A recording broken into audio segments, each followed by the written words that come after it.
Alors, on reprend doucement, si Dieu veut. On a donc j'ai tout mis en ligne. Hein. Donc, on s'était arrêté à Achat, et maintenant, on va passer au mot avec la lettre Tet. Alors, At, Aleph, Tet. Alors, c'est un mot très intéressant. Normalement, alors, il a deux formes. Il a une forme de substantif qui est assez bizarre dans la Torah, et il apparaît au pluriel, itim, et ça désigne des sorciers. D'accord ? Attendez. Mais ce qui nous intéresse, nous, c'est la forme d'adjectif. Ça veut dire quoi ? C'est un mot qui veut dire, comme en arabe, doucement. Doucement, vas-y doucement. D'accord ? Lentement, doucement. Et vous vous rappelez l'histoire de Yaakov et Esav, quand ils se sont battus. D'accord ? Enfin, avec l'ange, etc., ils se sont rencontrés, etc. Et à un moment, on a l'impression qu'ils font la paix. Vous vous rappelez, ils s'embrassent. Et Esav, il dit à Yaakov, écoute, viens avec moi. Maintenant, viens, on a un chemin à faire, on va aller ensemble. Et Yaakov, il lui répond, il lui dit, écoute, moi, j'ai les femmes et les enfants, passe devant. Et là-bas, il y a marqué, parce que moi, je dois aller doucement, les régel à Melacha. Et là-bas, il y a marqué ce mot-là, iti. Vas-y doucement. Le Zohar, il dit que c'est un verset très important, parce que du coup, Yaakov, il laisse la préséance à Esav. Il lui dit, vas-y, avance, moi, je prends mon temps. D'accord ? Avance, moi, je prends mon temps. Il y a un commentateur de Zohar qui s'appelle Ramar, qui raconte une histoire là-bas que j'ai racontée plusieurs fois. Il dit qu'il s'est concentré sur ce verset, et que c'est là-bas qu'il y a la date du Mashiach. Parce que Yaakov, en fin de compte, qu'est-ce qu'il lui dit ? Tu sais quoi ? Je te laisse, toi, vas-y, va devant. Moi, mon tour n'est pas venu. Je viendrai plus tard. D'accord ? Alors, il y a une histoire là-bas dans son commentaire, il dit que il a médité ce verset, il a vu le Mashiach, il lui dit, écoute, j'ai vu que c'était dans ce verset, comment ça marche ? Et il lui dit, quand c'est que tu viens ?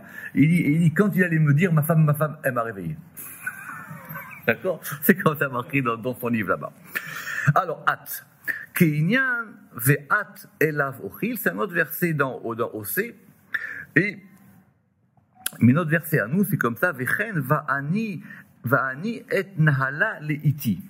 Et moi, je vais diriger la chose, le ni'oul, comme en hébreu, c'est l'enael, c'est comme on dirige une entreprise, et moi, je vais gérer mes affaires lentement. Vechol kayotseu. Et donc, chaque fois qu'on a ce mot-là de at, avec un patach, qui nouille la malchut, ça indique la malchut, chez achat, qui est une, ou mekabelet mitisha sefirot, et qui reçoit de 9 sefirot, parce que c'est écrit Aleph c'est 1 et Tet c'est 9. Donc ici la malchut elle est une et elle reçoit des 9. Vaïnou at. Alors c'est ce que le Rama qui dit ici, mais on comprend mieux maintenant dans le verset. En fin de compte, pour que la chose elle se dévoile, pour que la malchut elle se dévoile, il faut qu'elle reçoive des 9. Or ça met du temps. D'accord ? Or ça met du temps. Donc c'est pour ça que ce mot-là, il s'appelle at, et c'est un mot important. Et évidemment, 9 plus 1, ça fait 10. Donc il a pour Gematria 10. Alors tant qu'on est avec les têtes, maintenant on a atad. Alors atad, c'est un mot pas très courant dans la Torah, mais qu'on trouve dans les prophètes, qui désigne soit des épines, soit un buisson d'épines. D'accord ? Alors, Mashma mitor divrei Zohar, il est clair d'après les paroles du Zohar dans Parashat Vayechi, qui a malchut mitzad agvura ve'adin, que la malchut, lorsque c'est vu, comme d'habitude, du côté de la gvura et du din dur, parce que les épines, ça pique, évidemment, et que c'est du din caché, alors elle s'appelle atad. Vechen atad. Et, attention, Atad, c'est donc, on a dit Aleph, plus tête, plus dalet. 1 plus 9, 10, plus 4, 14. Begematria, yad. Donc ce mot, il vaut 14. Et si c'est 14, ça représente une main. Alors l'histoire des mains, elle est longuement expliquée dans les Tikkun Zohar. Parce que si vous vous rappelez, lors de la sortie d'Égypte, il y a plusieurs mains. Il y a, des fois c'est marqué la grande main, Yad Agedola. Des fois c'est marqué Yad Rama, la main élevée. Des fois il y a marqué Yad Chazaka, la main dure. Donc ce sont des mains différentes. D'accord, ce sont des mains différentes. Mais ici, si c'est clair que c'est du côté du din, alors ça représente la main gauche. Ve'ilou Yad Smol. Et c'est donc la main gauche, Mitzad Agevura, du côté de la Gevura.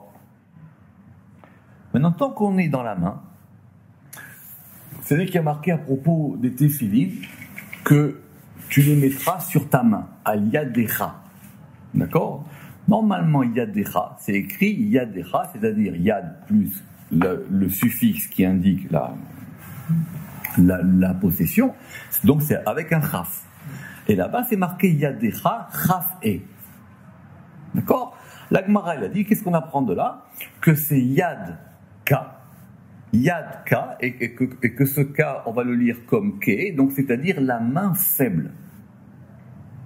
Donc c'est pour ça qu'on met les téphilines à gauche. Pour désigner, parce que la Torah, elle a dit, tu les mettras sur ta main. D'accord? Très bien. Alors il dit, c'est ici, c'est de la même chose dont on parle ici, que Yad Ka, c'est-à-dire Yad Ke, comme la Gemara elle a dit, c'est-à-dire la main faible. Parce que dans la Torah, la main forte, c'est la main droite. Hein, d'accord? Retenez ça, c'est très important. Toujours on dit, tout ce qu'on fait, il faut faire la main droite, même un gaucher. Même un gaucher, quand il fait une beracha, il faut qu'il la fasse avec la main droite. Quand on donne la tzedaka, c'est avec la main droite. Quand on fait une bracha, il faut prendre l'aliment de la main droite. Tout se doit se faire par la main droite. D'accord? Très bien. Sauf quand on va aux toilettes, il faut s'essuyer avec la main gauche. Comme ça, c'est marqué dans Shulchan Aruch. Vechen David, et de même David, lui aussi, c'est 14. David, Dalet, Vav, 6 et 4, 10, plus 4, 14. Et pourquoi? Parce que aussi c'est lié à ce côté de la main. Mais c'est la main qui est du côté de la malchoute ici. Ve'u silon mimeir le oivav. Et c'est quelque chose qui va, comment dire, qui éclaire contre ses ennemis. On revient à l'histoire du buisson. Vous comprenez? C'est-à-dire que la malchoute, quelquefois, c'est comme finalement, elle sort ses épines pour pas qu'on puisse l'attaquer. Ve'aïnyan lomar lecha. Et tout ça, c'est pour te dire, ma atadze bechol tzad mimeno kama kotsim. De même que ce buisson, il est entouré d'épines de tous côtés. Vechen adina caché. De même, quand vient le moment du din dur, mais rappelez-vous qu'il y a du din dur du côté de la Kedusha. C'est pas, on parle pas du mal. Des fois, il y a du din kadosh. Mikol tzad vpa. Donc, dans chacun de ces aspects, kama koshidin, et donc ça indique toutes les difficultés du din, vekama malachedin, et tous les anges qui proviennent du côté du din, vekama mismalim, et toutes les forces qui sont du côté gauche. D'accord? Atad. Donc on a appris Atad, Yad, Yadke. Vous voyez, on fait beaucoup de notions. Alors, I. Alors, Aleph Yud.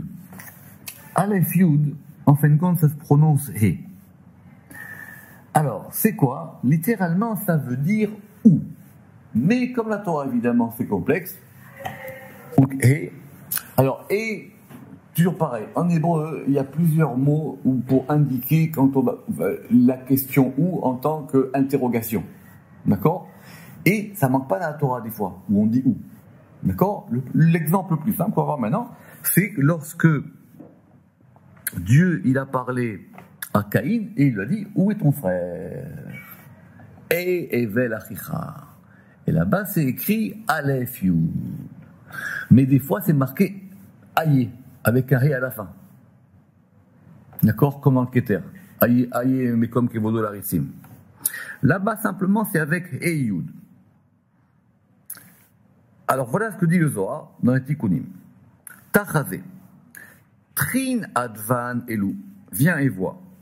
Ces deux lettres-là, ilin de istalkou mine, de baoun chav. Alors, ce qui s'élève d'elle, c'est parce qu'en eux, il y a un chav, c'est-à-dire une obligation, une chova ou une obligation, quelque chose qu'on doit faire. Garmou lemita, elles ont entraîné pour lui la mort. Pour qui? Pour Caïn. Elef, imun mouflé ou mechoussé. Le Aleph, c'est quoi? Ça indique toujours le côté caché et le côté enfoui, donc c'est Keter. Et le Yud, c'est la Machashava, c'est la pensée. Ça veut dire quoi ce Zohar? L'irmoz qui ba'avour ha'avon nistalkush ta'im helu les talem beyoter malabina. Parce qu'à cause de ta faute, tu as perdu ces deux lettres. Ces deux lettres-là, elles sont parties. Alors 2 minutes pour prendre le verset. Vayomer Hashem el Caïn. Dieu, il a dit à Caïn, Ei Evel achicha. Donc littéralement, où est Evel ton frère? Vayomer lo, et il lui a répondu, Yadati. Il lui a dit, Yadati Hashomer achia anochi. Il lui a dit, je sais, est-ce que je suis moi le gardien de mon frère? D'accord, ça c'est le verset classique dans la Torah. D'accord? Simplement,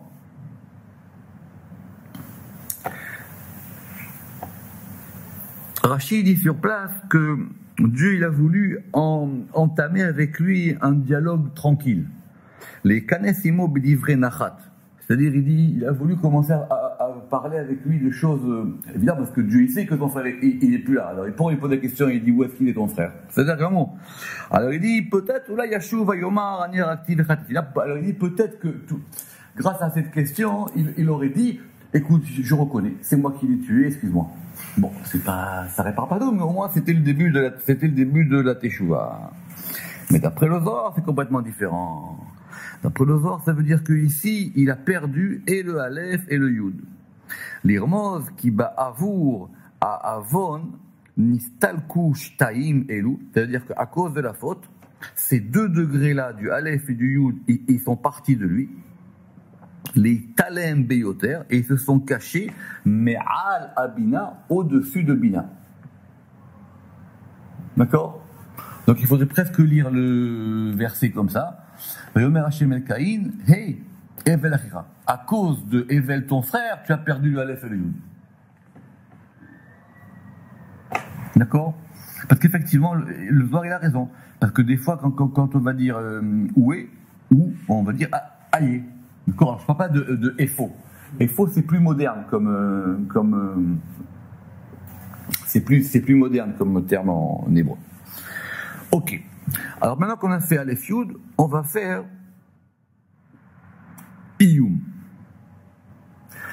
Alors,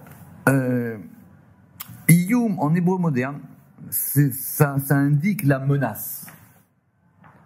Quand on s'énerve avec quelqu'un, on dit attends, mais Ayem, ça veut dire quoi? Tu me menaces. D'accord? Mais dans la Bible, ça veut plus dire faire peur. Bon, c'est proche, hein, mais ça veut dire faire peur. D'accord? Ayom Venora. D'accord? Quand on dit que Dieu, il est, terrifiant, voilà. Terrifiant et redoutable. Ayom Venora. Alors, Inyan Iyum Venora, comme je l'ai dit, Ayom Venora. Pirshua Mefarshim, les commentateurs en général, ils ont expliqué que ça voulait dire que ce degré de Iyum, il est dans la Malchut. Très bien. Le Rama qui dit Vehenorela à Tiferet Mitzad Agvura. Alors il dit que non, c'est uniquement Tiferet du côté de la Gvura. Et par contre, quand ça s'applique à la Malchut, et c'est toujours la Malchut du côté de la Gvura évidemment, on dit Ayuma avec un ré final pour indiquer le côté féminin. Exactement. Ça veut dire qu'elle est terrifiante. Alors, maintenant, on va faire un gros morceau. Alors, vu qu'on a fait Aleph Yud, maintenant on va faire Ayelet. Alors, Ayelet, on va pas rentrer dans la zoologie biblique, mais en général, c'est la biche. Je suis pas vraiment sûr que c'est la biche. Parce que Bernard, le petit du faon, c'est comment? C'est une biche? Non, c'est le faon qui est la biche. Oui, mais le faon femelle? Ça, je sais pas. Je crois, ouais. C'est différent. Oui, je crois que c'est plus ça. Je crois que c'est plus ça. Ayala et Ayelet. Ayelet, c'est la forme construite. Pourquoi? Parce qu'il y a une expression qui s'appelle Ayelet Aovim, la biche aimée. D'accord? Alors, évidemment, dans Shir HaShirim, Ayala, ça représente l'Assemblée d'Israël. Ça représente Israël. D'accord? Ça représente l'Assemblée d'Israël qui est comparée à une biche. Ça manque pas ces histoires-là. Alors, j'espère que vous avez le livre parce qu'il y a un petit dessin sur le livre. Ils vous l'ont fait le dessin sur le livre. Bernard, tu l'as? Très bien. Alors, pourquoi est-ce qu'on compare Israël à la biche? Alors évidemment, si c'est Ayelet, c'est lié à la Malchut. Venikret Ayelet, et elle s'appelle Ayelet, Besod Chidush Alevana. Dans le principe du Chidush Alevana. Tout le monde sait qu'effectivement, la Malchut, depuis une certaine configuration, maintenant, elle a un cycle. D'accord? Elle a un cycle de 28 jours. C'est le cycle de la Lune. D'accord? Le cycle de la Lune, il va depuis la nouvelle Lune jusqu'à la pleine Lune, et après ça redescend. Et que ce cycle-là, c'est le cycle qu'elle a reçu une fois qu'il y a eu le problème avec le Soleil, dans le 4e jour, ça on l'a vu dans Shar Miyut Ayarea. Très bien. On l'a dit plusieurs fois, mais on le répète. Vous savez qu'au début de Michelet, il y a marqué là-bas et les ov et l'isno. Il y a marqué il y a un temps pour aimer, il y a un temps pour agir, d'accord. D'ailleurs, c'est pas un temps, c'est faux, c'est une mauvaise traduction parce que c'est pas un temps, c'est un moment. Puisque là-bas dans les psukim, on aura la différence qu'il y a entre et et zman. Zman, c'est un temps, et c'est un moment. Mais maintenant, tout le monde fait des histoires de poésie en disant, voilà, des fois on aime, des fois... Vous vous rappelez là-bas, il y a un moment pour aimer, un moment pour haïr, il y a un moment pour construire, un moment pour détruire, etc. Mais, Pachout, ça veut dire quoi? Là-bas, quand on compte, il y en a 28. Évidemment, il y en a 28. C'est ce qui ramène le Ramal au nom du Zohar. Il y en a 28, et bien que ça correspond aux 28 moments, aux 28 moments du cycle de la Malchut. Parce qu'effectivement, ça bouge. Des fois, on aime, des fois on n'aime pas. Des fois, d'accord? C'est ça qu'il a voulu dire le roi Salomon. Alors maintenant, donc, apparemment, cette Ayelet, si vraiment c'est une biche, elle a des cornes. Vers Karnahim Gevot, et elle a des hautes cornes. Alors, je sais pas, peut-être que c'est... bon, il faudrait voir vraiment... Vous savez, là... Oui, mais le chevreuil, c'est pas un petit bébé comme ça. Là, vous savez, la zoologie biblique, c'est très compliqué. D'accord? La zoologie biblique, c'est très, très, très, très compliqué, parce que j'ai appris récemment que Nécher, c'est pas un aigle. Non, Nécher, c'est pas un aigle. Le vrai aigle, c'est Haït. D'accord? Bon, on a des problèmes de zoologie, etc. Alors, vers Karnaïm Gevot, et maintenant, donc elle a des cornes hautes. Donc, si c'est la Malchut, c'est quoi les cornes de la Malchut? Donc, ça sera Netzach et Hod. D'accord ou pas? Ce sont des cornes. D'accord? Alors, il dit, Vers Karnaïm Gevot, Ve'em Karne Ahod. Ce sont les cornes du côté de Hod. Asher la mitzad achidush kaze. Et que ces cornes-là, elles vont provenir du renouvellement de la Malchut. Et donc, du coup, ça fait comme, vous avez le dessin ici, ça fait comme deux cornes avec un point au milieu. Que ces cornes, elles font comme ça. Ou l'ifamim, et quelquefois, aechad gavoa me'asheni kaze, et des fois, il y a une corne plus haute que l'autre. Ça correspond au mouvement de la Malchut. Donc au départ, avant de dire la biche, on l'aime, etc., c'est lié au fait que ça indique le mouvement dynamique de la chose. Et c'est comme ça que Rabbi Shimon Bar Yochai, il a expliqué dans Reya Memna. Et alors, mais ça veut dire quoi? Ou pirouche. Les filles Chidusha, lorsqu'elle va se renouveler, ça veut dire quoi qu'elle se renouvelle concrètement? Ça veut dire qu'elle va recevoir des forces pour se renouveler. C'est ça le Chidusha Levana. C'est que finalement, après, elle va devenir petite, et à un moment, elle reçoit une force pour se renouveler. D'accord? Ça, en fin de compte, pourquoi est-ce qu'on mesure cette chose-là? On mesure le moment où on passe de la dernière lune à la première lune. Alors, les filles Chidusha. Im tekabel beshave minayamin kebebasmol. Si maintenant, lorsqu'elle va recevoir cette nouvelle force-là, si elle reçoit de façon équivalente des forces du côté droit et du côté gauche, minayamin kebasmol, veye chidusha shave mishtea mekomot, et que donc, et elle va recevoir son renouvellement de façon équivalente de ces deux aspects, alors on aura les deux cornes qui seront équivalentes, de même hauteur. Ve'im tekabel mitzad yamin yoter. Mais si elle reçoit plus du côté droit, ve'yagbir yamin ala smol, et que donc du coup le côté droit l'emportera sur le côté gauche, az akeren achad gavua minashinit, donc il y aura une des cornes qui sera plus haut que la seconde.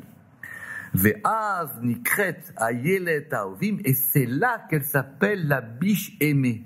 Pourquoi? Parce que ça vient du côté de l'amour. Le renouvellement qu'elle a, elle a reçu du côté de l'amour. Et donc Ahava, c'est chesed, besot ahavat chesed, agoveret alea. Ça dépend d'où elle prend ses forces.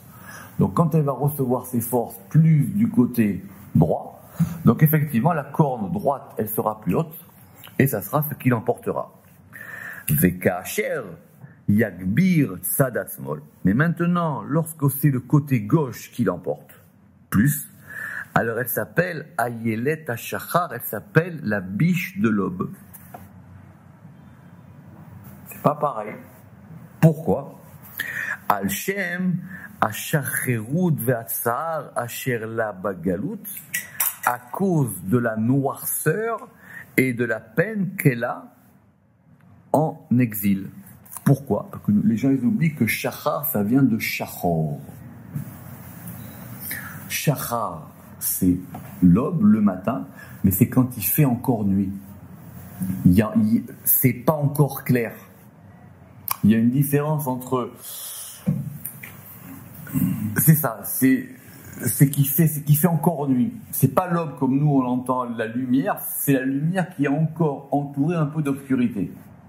Donc quand dans Shirachirim, il dit là-bas Ayelet Hashachar, parce que ça veut dire que cette biche, qui est donc la Malchut, elle est encore prise dans des forces de noirceur. Al-Shem Ashacherut ve'atzar, et elle est encore peinée à cause de l'exil. C'est comme ça que Rashi, il est sur place là-bas. D'accord? Ou Piroucham, et c'est expliqué là-bas, Odata, une autre raison. Lama Nikret Ayelet, pourquoi est-ce qu'elle s'appelle la biche? Mitaam Kizot Mechaleket Mazon Lechol Chavrotea, parce que c'est elle qui va donner à manger à ses comparses. À la fin de Michelet, quand il y a le passage de Eshetraïl, qu'est-ce qui est marqué là-bas? Vatiten teref le veita vechok le naharotea. On parle là-bas, c'est au féminin. Vous vous rappelez, dans le Eshetraïl, mais qu'en plus il est par ordre alphabétique. Et là-bas on parle de la Shrina, on parle de la Malchut, et à un moment on dit Vatiten teref le veita, elle donne la proie à sa maisonnée. Vechok le naharotea, et elle donne des portions, des parts à ces jeunes filles.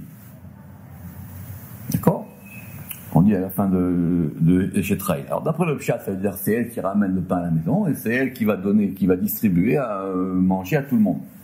Mais nous, comme on sait que Mais comme on sait que c'est la malchoute elle-même, ça veut dire parce que c'est elle qui va distribuer à manger. C'est elle qui nourrit les mondes inférieurs. Que c'est la dernière de la Tziout, c'est elle qui va nourrir les mondes inférieurs. D'accord? Alors ça, c'est quand c'est fait. Donc ça, c'était pour Ayelet.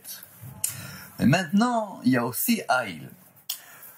Donc, je pense que finalement, c'est mieux de dire le serf au masculin, Aïl, et Ayelet la biche. Et c'est expliqué dans le Zohar. Bechem Gamken Nikra Aïl. Et c'est expliqué dans le Zohar, dans Parashat Acharemot, à propos du verset qui est dans les psaumes, en 42.3, Ke Aïl Tarog Alafike Maim. Voilà, dans le Sander, il dit, comme un cerf qui brame, qui soupire après les torrents d'eau, ainsi mon âme soupire après toi. Ça veut dire que le cerf, ici, il aspire et il soupire, il gémit, c'est pas une complainte auprès de l'eau. Et dans le Zohar, dans Parashat Teruma, voilà ce que dit Rabbi Shimon Bar Yochai. V'zeleshono. Alors, on a une forme construite qui dit Ayaluti. Ma. De même. Aïl ou Tzvi. De même que le cerf et le Tzvi. Donc, si c'est le cerf, le Aïl, le Tzvi, c'est pas le cerf. Ben, c'est le cerf aussi. Ou le chevreuil. Ok. Donc, ma Aïl ou Tzvi, Besha'ata de Azle ou Merchake Miyad. À partir du moment où ils vont et ils s'éloignent, Miyad Adaran Yahu Atar de Shavku. Tout de suite, ils reviennent à l'endroit où ils étaient. À l'endroit qu'ils ont quitté, littéralement. Ouf, Akadosh Baruch Hu, de même, le Saint béni soit-il, Afalgav Deistalik Laela Leela, bien qu'il s'élève en haut, c'est-à-dire qu'il s'éloigne des hommes, et jusqu'au Ensof, les Ensof, Miyad Itader Leatre, tout de suite, il revient à son endroit. Maïtama, quelle est la raison? Begin de Israël et Tata Itachidan Be. Parce qu'Israël, en bas, ils sont attachés à lui, ils sont liés à lui. Vela Shafkanle, et lui, il ne les abandonne pas. Les Nachamine pour qu'il l'oublie.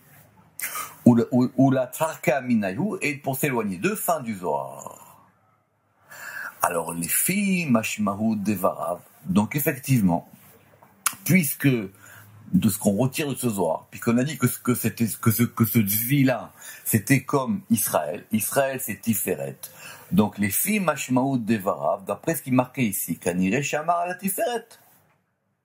Donc, effectivement, c'est possible que ce soit sur Tiferet. Et là, seulement, des Kashialan, il dit simplement, nous, on a une petite question d'ordre de grammaire. Parce que quand il y a marqué là-bas, Ayaluti, le taf de Ayaluti, chez Moré qui nouille elle a nekeva. Est-ce que le ayaluti c'est ayal, ça veut dire mon cerf, ou est-ce que c'est ma biche? Or le tav final de la smichout, il indique plutôt un féminin. Rotseloma ayelet sheli, donc ça veut dire ma biche. Ve'ayinu pirusho à la malchout. Alors si c'est comme ça indique la malchout. Comme on l'a vu dans le Re'aya même, là dans le Zohar et dans le paragraphe du Zohar, dans Parashat Acharemot. Alors ve'en tema milad kutsha berechu. Et alors si tu vas me dire ah oui mais le verset il a dit là-bas c'est kutsha berechu. Il dit c'est pas grave, kutsha berechu aussi. Ve'en tema milad kutsha berechu shekvar ityaches shem ze la malchut. Parce que kutsha berechu ça peut désigner aussi la malchut. Notez ça. En général, Kutsha Berechu, c'est Tiferet, mais ça peut être aussi Malchut, et on a vu même des fois des exemples dans le Ramak où c'était aussi Bina. Vegam, Beparashat Acharemot, et de même dans Parashat Acharemot, Piresh Rabbi Shimon de Yochai, il a expliqué à propos de ce mot de Ayaluti. She'em kolinu nayalta de sarchane kursaya yikara kedisha, que ce sont tous les cerfs qui entourent le trône d'honneur saint. Comme il est marqué. Shishim Giborim Sabibla, comme il est marqué à propos du roi Salomon. Le roi Salomon, il avait un lit, c'est écrit dans Shirachirim, et il avait peur la nuit des forces du Din. Et donc là-bas, le verset dit qu'il y avait 60 héros, 60 costauds, des gens forts qui étaient autour de son lit. Alors, donc effectivement, de ce point de vue-là aussi, on pourrait dire que Ayalouti, ça correspond à ces degrés-là. Mipneze, l'orasinu lever, pirouche amahama. Et donc c'est pour ça que nous n'avons pas voulu expliquer que l'explication du Zohar, Ayalouti ma'izvi, ce passage du Zohar qu'on a vu, parce que il aurait été possible aussi que ça puisse s'appliquer à la Bina. Juste pour terminer, qu'est-ce qu'on va retirer de ça, à part que cette notion de Hayal, on a vu que c'était la Malchut. Le Zohar, il ne cite pas les Sfirot. C'est à nous, si on veut, parce que c'est pas obligé que ce soit obligé de le faire nécessaire. C'est à nous de comprendre à quelle séphira ça s'applique ou pas. Et on voit bien ici que le Ramak il a un problème. Il dit que justement, ce Ayalouti là-bas, qui est expliqué dans le Zohar, et on a dit, donc ça pourrait être effectivement soit Tiferet, soit Malchut, soit Bina. Alors, après on a R. Alors, R, c'est pas tout à fait comme en hébreu moderne. R en hébreu moderne, c'est comment. D'accord? R. Mais ça peut être aussi, comme il dit, Vechen Ayeka. On rajoute un E. R, c'est Aleph, Yud, Chaf, Sophie, et Ayeka, Aleph, Yud, Kaf, E. Or, Ayeka, ça veut dire aussi là-bas, où es-tu? Ayeka, où es-tu? Alors, ou kinouy à la Malchut, c'est aussi lié à la Malchut, Biyota Yoneket Mitzadadin, lorsqu'elle va puiser du côté du din, chez Sham Hashimamon, Ve'inyan Ayeka Yahiv, et c'est comme ça que c'est expliqué dans les Tikkunim. Comment vous comprenez? Biyota Yoneket Mitzadadin, chez Sham Hashimamon. C'est quoi le Shimamon? Le Shimamon, c'est lorsque quelque chose est complètement désert, comme c'est la désolation. La désolation, voilà. Ok, très bien. Et après, Ve'inyano Eka Yahiv, avec un Aïn. Echa Yahiv. Oui. Echa Yahiv Beapo. C'est dans Echa, comment Echa Yahiv Beapo, par sa colère ou par son lait, il met un nuage. Echa Yahiv Beapo. Ok. On va terminer maintenant sur un mot très intéressant, Ilan. Alors, n'oubliez pas qu'il y a une différence entre Etz et Ilan. C'est pas pareil. D'accord? Alors, de ce que j'ai compris, mais que cela va me confirmer, Etz, c'est un bois, littéralement. Donc, ça désigne un arbre, mais c'est pas n'importe quel arbre. Alors que Ilan, c'est forcément un arbre fruitier. C'est la différence qu'il y a entre Etz et Ilan. Il faut faire attention à ça, c'est comme par exemple entre Eretz et Adama, ce sont des faux synonymes. En gros, Ilan, c'est un arbre qui a des feuilles et qui a des fruits. D'accord? C'est pour ça qu'il y a une différence entre Ilan et Etz. Parce que des fois dans la Torah, des fois on trouve Etz, comme dans, par exemple Etzraïm, mais des fois on trouve aussi Ilan. Et quand par exemple on dit que c'est Chag Ilanot pour tout Bishvat, c'est la fête des arbres fruitiers, pas la fête des sols pleureurs. D'accord? C'est Ilan. Alors attention, donc mais ça maintenant on connaît tous, mais vous allez être contents. Ilan, Batikunim Piresh Bina. Alors, maintenant quand vous voyez un arbre, alors, petite question simple. Vous voyez un arbre. L'arbre, il a quoi? Il a des racines, il a un tronc, il a des branches. Donc on a dit ici, c'est un arbre qui a des branches et qui a des fruits. Très bien. Alors, écoutez bien ce qui est marqué.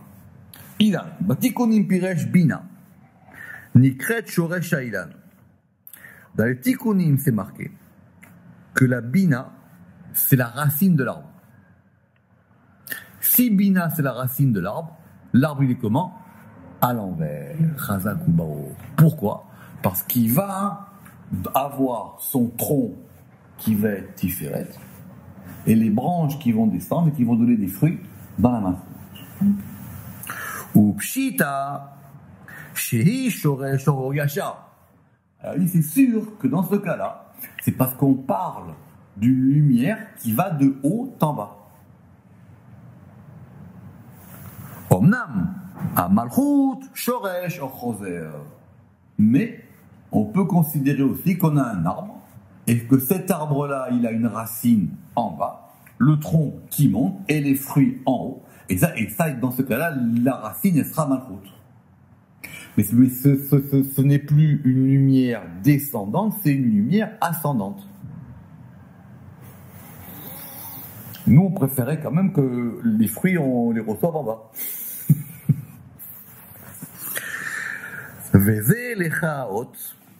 Et donc, cette chose-là, elle est là pour t'indiquer que, accrochez-vous, Ilan, comment ça s'écrit? Aleph, Yud, Lamed, Nun.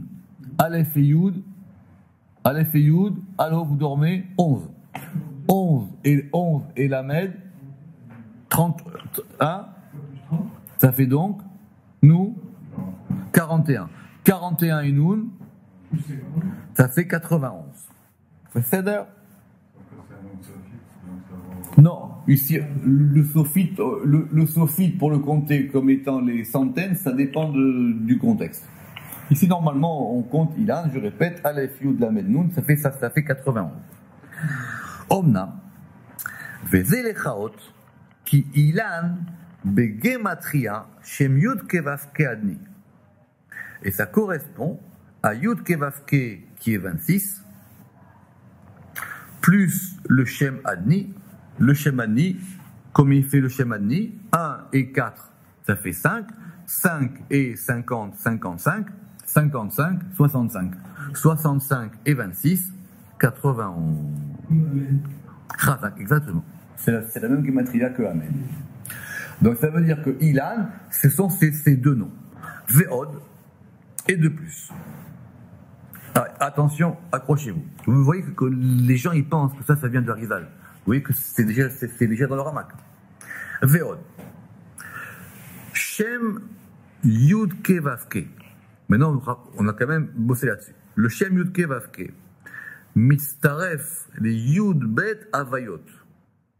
Le Shem Yud Ke Vavke, il va se permuter en 12. Nachon ou pas? On a vu les 12 mois de l'année.